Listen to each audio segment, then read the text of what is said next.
पहिली प्रतिक्रिया हीच आहे की आज मी तिसऱ्या वेळेला राज्यसभेचं नॉमिनेशन भरलेलं आहे, फॉर्म भरलेला आहे. मी लोकसभेमध्ये 3 वेळेला निवडून आलेलो होतो आणि राज्यसभेमध्ये तिसऱ्यांदा निवडून येण्याची संधी मला मिळालेली आहे. कदाचित रिपब्लिकन पार्टी ऑफ इंडियाच्या कोणत्याही नेत्याला तिसऱ्या वेळेला राज्यसभा मिळाली नसेल, म्हणजे राज्यसभेवर आपले काही नेते होतेही, पण पहिल्यांदा मला अशा पद्धतीची संधी मिळालेली आहे. नरेंद्र मोदीजी, अमित शहा यांनी माझ्याबद्दल अत्यंत चांगला विचार केलेला आहे. देवेंद्र फडणवीस यांचा प्रयत्न मला राज्यसभेवर आणण्याचा होता आहे आणि त्यामुळं मला आणि माझी जी जनता जी आहे, ही माझी जनता देशभरातली, महाराष्ट्रातली खुश आहे आणि लोकांच्यावर होणारा अन्याय जो आहे तो दूर करण्यासाठी मी संघर्ष केलेला आहे आणि मला सामाजिक न्याय आणि अधिकारी मंत्रालयाची जबाबदारी दिलेली आहे नरेंद्र मोदी साहेबांनी. त्यामुळे सामाजिक न्यायाच्या बरोबर आर्थिक न्याय देण्याची भूमिका माझी आहे आणि या देशातल्या संपूर्ण गरिबांना न्याय देण्यासाठी मला ही संधी मिळालेली आहे आणि मी नक्कीच भारताच्या विकासासाठी, महाराष्ट्राच्या विकासासाठी मी सातत्यानं प्रयत्न करत राहणार आहे आणि महाराष्ट्रातल्या आमदारांनी मला तिसऱ्यांदा या ठिकाणी राज्यसभेवर पाठवलेलं आहे आणि मला तर राज्यसभेवर बीजेपीनी पाठवले. मला राज्यसभेवर बीजेपीनी पाठवले कारण माझं नावच आहे रामदास आठवले. त्यामुळं बीजेपीने मला तिसऱ्यांदा राज्यसभेवर पाठवलेलं आहे आणि मी नक्कीच त्या न्यायासाठी मी आवाज उठवत राहणार आहे.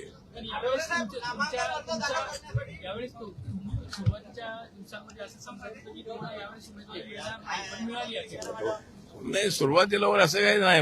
मला पूर्णपणे विश्वास होता की मी नरेंद्र मोदींच्या मंत्रिमंडळामध्ये आहे.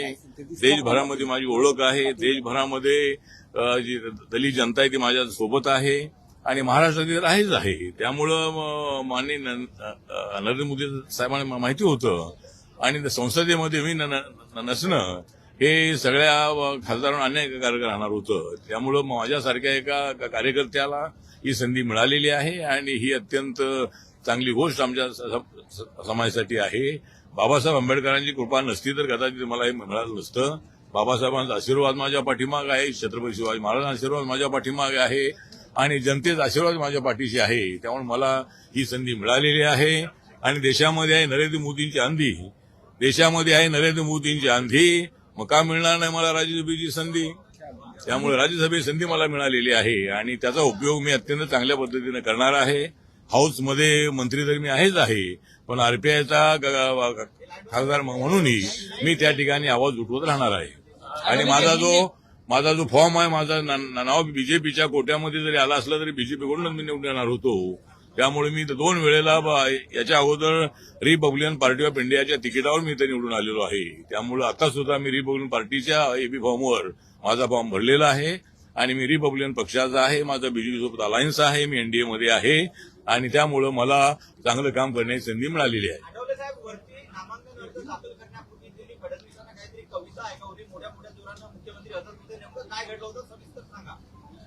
नाही, कविता म्हणजे आता आम्ही बसलो होतो त्यावेळी मी तर सांगितलं की आजचा मला आगळा वेगळा दिसतो आहे क्षण.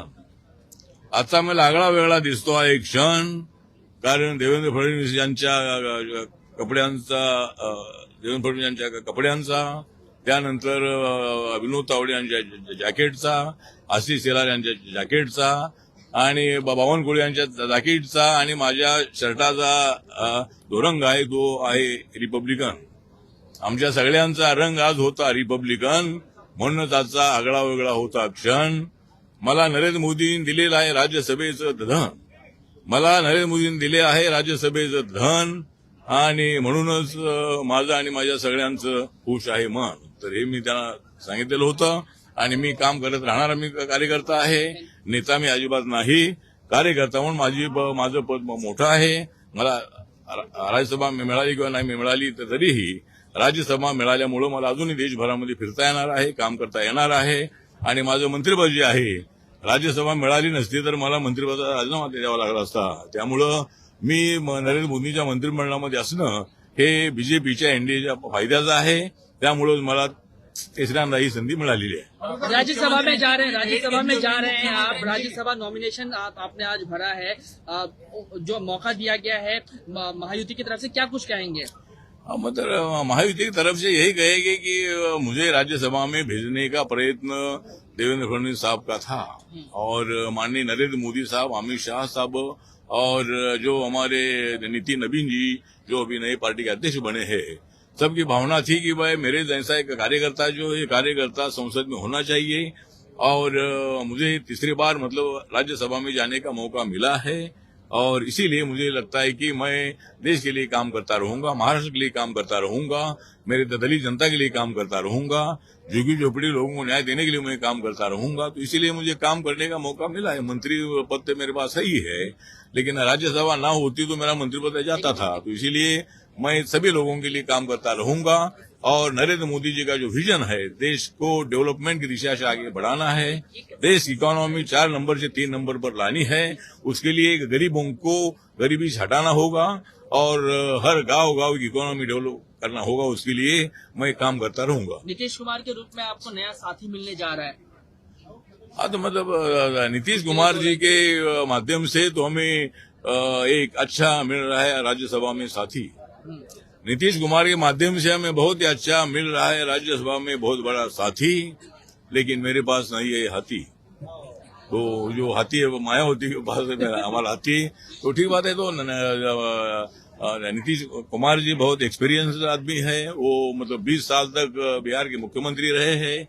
इसके पहले वो एनडीए में जब अटल बिहारी वाजपेयी जब प्राइम मिनिस्टर थे तब नीतीश कुमार जी रेल मंत्री थे, वो एनडीए में थे और आज भी वो एनडीए में है। इसका हमको बहुत बड़ा गर्व है। उन्होंने बिहार के डेवलपमेंट के लिए बहुत अच्छा काम किया है। 20 साल तो वहां के मुख्यमंत्री रहे हैं, तो उनका हमको राज्यसभा में बहुत अच्छा उपयोग होगा। पुराना साथी वापस मिल रहा है, खुशी है इस बात की। पुराना साथी वापस मिल रहा है। हाँ, मतलब पुराना साथी वापस मिल रहा है ना, वो तो हमारे साथ ही मतलब हमारे साथ थे ही। नीतीश कुमार जी सोशलिस्ट लीडर है और वो एनडीए में है। मैं अम्बेडकराइट हूँ, वो सोशलिस्ट है और हम सब लोग मिलकर देश को आगे बढ़ा रहे हैं और देश खुशहाली से आगे बढ़ेगा, ऐसा हमें पूरा विश्वास है। अटल जी, सबसे अहम सवाल कहा जा रहा है कि बीजेपी की लिस्ट में आपका नाम आया, मतलब आप बीजेपी के उम्मीदवार हो, लेकिन एबी फॉर्म किसका भरा? आपने अपनी पार्टी का भरा कि बीजेपी का? मैंने वही तो मैंने बोला ना, मैं 2 बार जो राज्यसभा में आया था मैं आरपीआई की टिकट पर मैं आया था। बीजेपी का कोटा मतलब बीजेपी के एमएलए से मैं चुनकर जाने वाला हूँ, इसीलिए मेरा नाम बीजेपी अनाउंस करेगी एज एनडीए करके। इसीलिए बीजेपी के लिस्ट में मेरा नाम इसलिए आया है कि मैं बीजेपी के सपोर्ट से चुनकर आने वाला हूँ। लेकिन मैं 2 बार रिपब्लिकन पार्टी के टिकट पर ही मेरा फॉर्म भरा था और आज भी Republican party of India K ticket per he Maine form भरा है, लेकिन बीजेपी के सहयोग से मैं चुनकर आने वाला हूँ। इसीलिए मतलब मेरा नाम पार्लियामेंट में राज्यसभा में आरपीआई करके होता है, इसीलिए मैं मेरे पार्टी के टिकट पर मेरा फॉर्म भरा है और मैं रिपब्लिकन पार्टी का हूँ और मैं बीजेपी के साथ मैं एनडीए में हूँ। लेकिन क्या बीजेपी का व्हिप आपको लागू होगा राज्यसभा के सदन में? हाँ? बीजेपी का व्हिप आपको लागू होगा? नहीं, बीजेपी का व्हिप लागू होगा क्योंकि मैं बीजेपी के साथ में हूँ, मैं एनडीए में हूँ। तो मतलब व्हिप का तो विषय टेक्निकल होगा, लेकिन मैं कोई उनके विरोध में जाने का विषय नहीं है। जब तक बीजेपी मेरे विरोध में नहीं है तो मैं उनके विरोध में क्यों जाऊंगा। तो बीजेपी अगर मेरे साथ है तो मैं भी उनको साथ हूँ और मोदी जी का एजेंडा डेवलपमेंट का है और इसीलिए डेवलपमेंट के लिए मैं भी काम करने वाला का कार्यकर्ता हूँ। तो इसी तरह हम आगे बढ़ेंगे। एक सवाल था कि जिसके साथ भी आप होते हैं, अब तक इतिहास है, महाराष्ट्र में भी उसकी सरकार रहती है, केंद्र में उसकी सरकार रहती है और आप साथ में होते हैं। माइती को या मोदी या शाह को डर लग रहा था कि आप नहीं होंगे तो सरकार कहीं गिर न जाए, ऐसा कुछ? नहीं, मुझे गिरने का विषय नहीं है। मेरे पार्टी का वैसा एक भी एमएलए नहीं है, लेकिन बात सही है कि सभी लोगों ने मान्य किया है। कांग्रेस पार्टी के लोगों ने मान्य किया था बहुत बार। विलासराव देशमुख जी जब थे, सुशील कुमार शिंदे जी जब सीएम थे और पवार साहब भी जब सीएम थे, तब भी उन्होंने कई बार अपनी भूमिका रखी थी कि आठवले की पार्टी जिनके साथ होती है उनको सत्ता मिलती है। जब मैं भीम शक्ति शिव शक्ति के प्रयोग के बाद बाला साहब ठाकरे जी के आह्वान पर मैंने बीजेपी शिवसेना के साथ ऐलान किया था और तब भी मतलब यहाँ कांग्रेस सत्ता जाकर बीजेपी की सत्ता शिवसेना की सत्ता आई थी, अपनी महायुति की सत्ता आई थी। तो महाराष्ट्र की राजनीति ऐसे है कि मैं जिनके साथ जाता हूँ उनको सत्ता मिलती है और मैं जिनके विरोध में जाता हूँ उनको सत्ता से बाहर होना पड़ता है। तो ये महाराष्ट्र का पॉलिटिकल इतिहास है और इसीलिए बीजेपी भी जानती है, कांग्रेस पार्टी भी जानती है, लेकिन मैं कांग्रेस तरफ जाने वाला नहीं हूँ, वहां जाकर कुछ मिलने वाला नहीं है और इसीलिए मैं बीजेपी के साथ हूँ, मैं एनडीए में हूँ और मेरा काम चल रहा है। मेरे पास कार्यकर्ताओं की बड़ी टीम है, हमारे आरपीआई में जरूर अपने ग्रुप है, लेकिन रिपब्लिकन पार्टी गली गली में गांव गांव में मेरे साथ वर्कर है। हमारा वोटिंग कम होता है, लेकिन किसको चुनकर देना है और किसको सत्ता में लाना है ये जिम्मेदारी मेरे ऊपर होती है। और मैं जिनके साथ रहता हूँ उनके साथ मैं प्रामाणिकता से मैं रहता हूँ और उनको सत्ता मिलती है। एक प्रश्न म्हणजे भाजपच्या कोट्यातून राज्यसभेवर जाणार आहे, मात्र एबी फॉर्म हा नेमका कोणाचा लावलेला आहे, कशा पद्धतीनं? हा, तर आज मी जो फॉर्म भरलेला आहे याच्या अगोदर मी 2 वेळेला 2014 मध्ये आणि 2020 मध्ये 2 वेळेला मी भारतीय जनता पार्टीच्या सहकार्याने त्यांच्या पाठिंब्याने 2 वेळेला मी राज्यसभेवर गेलो होतो आणि त्यावेळेला मी रिपब्लिकन पार्टी ऑफ इंडियाचा एबी फॉर्म वापरला होता। आज सुद्धा बीजेपीच्या कोट्यातून जरी माझं नाव जाहीर करण्यात आलेलं असलं तरी बीजेपीच्या पाठिंब्यावरच मी निवडून येणार होतो, कारण माझ्या पक्षाचा आमदार इथं एक नाही। त्यामुळं माननीय नरेंद्र मोदीजींनी, अमित शाह साहेबांनी आणि देवेंद्र फडणवीस यांच्या प्रयत्नांनी मला बीजेपीच्या माध्यमातून मला राज्यसभा मिळालेली आहे आणि आज फॉर्म भरताना मी माझ्या पक्षाचा, आरपीआयचा, रिपब्लिकन पक्षाचा एबी फॉर्म लावलेला आहे। त्यामुळे रिपब्लिकन पक्षाचा म्हणूनच मी या राज्यसभेच्या निवडणुकीमध्ये उतरलेलो आहे, पण मला पूर्णपणे पाठिंबा बीजेपीचा आहे, बीजेपीच्या आमदारांचा आहे आणि त्यामुळेच मी निवडून येणार आहे। आणि राज्यसभेमध्ये माझं नाव रिपब्लिकन पार्टी ऑफ इंडिया म्हणूनच त्या ठिकाणी असतं। तर आता सुद्धा मी आरपीआयच्या तिकिटावरच मी इलेक्शनला उभा राहिलेलो आहे, पण भाजपच्या पाठिंब्याने उभा राहिलेलो आहे आणि भाजपचे आमदार मला निवडून देणार आहेत। मुख्यमंत्र्यांची तुम्ही अगोदरच्या दिवशी तुमचं नाव जाहीर झालं का, आणि त्या अगोदर तुम्ही मुख्यमंत्र्यांची देखील भेट घेतली, काय नेमकी तेव्हा चर्चा झालेली होती? नाही, चर्चा ही झालेली होती की आपल्याला राज्यसभा मिळणारी नाही किंवा अशी काही चर्चा होती, परंतु मुख्यमंत्र्यांनी सांगितलं की मी स्पष्टपणे सांगितलेलं आहे की आठवले आमच्यासोबत या ठिकाणी आहेत आणि त्यांचा उपयोग आम्हाला त्यांच्या पक्षाचा मोठा आहे आणि त्यामुळं त्यांना राज्यसभा मिळणं अत्यंत आवश्यक आहे। ते आपल्या केंद्राच्या मंत्रिमंडळामध्ये राहणं अत्यंत आवश्यक आहे।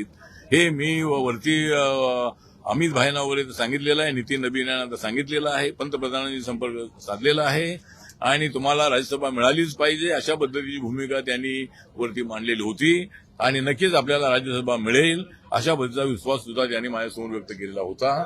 पण पुढे त्यांच्याबरोबर ही चर्चा झाली होती की आम्हाला महापालिकेमध्ये मुंबईला एकही जागा मिळाली नव्हती, पण पुण्यामध्ये मात्र आमचा डेप्युटी मेयर आहे आरपीआयचा आणि काही ठिकाणी महाराष्ट्रामध्ये 30-40 लोक आमचे निवडून आलेले आहेत, पण ते बीजेपीच्या सिंबावरवर निवडून आलेले आहेत। कुठं याच्यावर एकनाथ शिंदेच्या सिंबावरवर आलेले आहेत निवडून, कुठं अजितदादांच्या सिंबावरवर निवडून आलेले आहेत।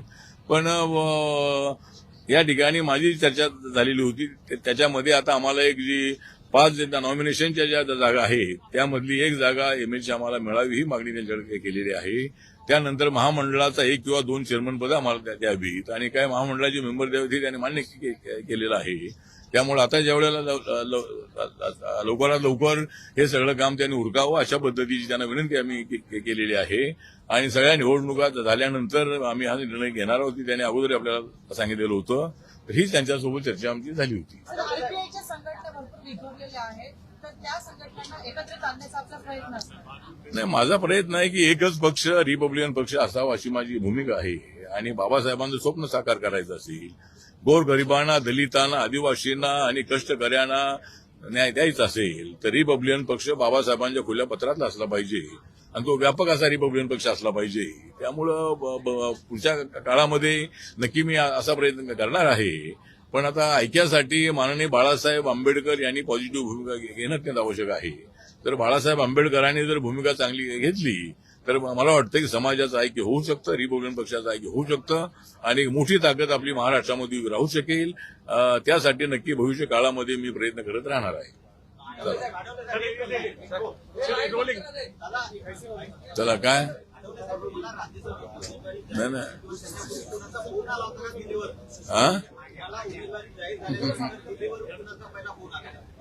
मला दिल्लीवरून पहिला फोन आला, अमित भाईंचा फोन आला, अमित शाह साहेबांचा फोन आला आणि तो बरोबर 11 वाजता मला फोन आला आणि 11 वाजता फोन बरं झालं, जर 12 वाजता फोन आला असता तर तो पण मला 11 वाजता अमित भाईंचा फोन आला आणि अमित भाईंनी सांगितलं की तुमचं नाव निश्चित करण्यात आलेलं आहे, पण लवकर ते जाहीर होणार आहे, ते जाहीर होण्याच्या अगोदर कोणाला सांगू नका। पण तुमचं नाव आपण या लिस्टमध्ये घेतलेलं आहे आणि तुम्ही राज्यसभेवर तिसऱ्यांदा येणार आहात अशा पद्धतीनं अमित भाईंनी मला फोन करून सांगितलेलं होतं. हा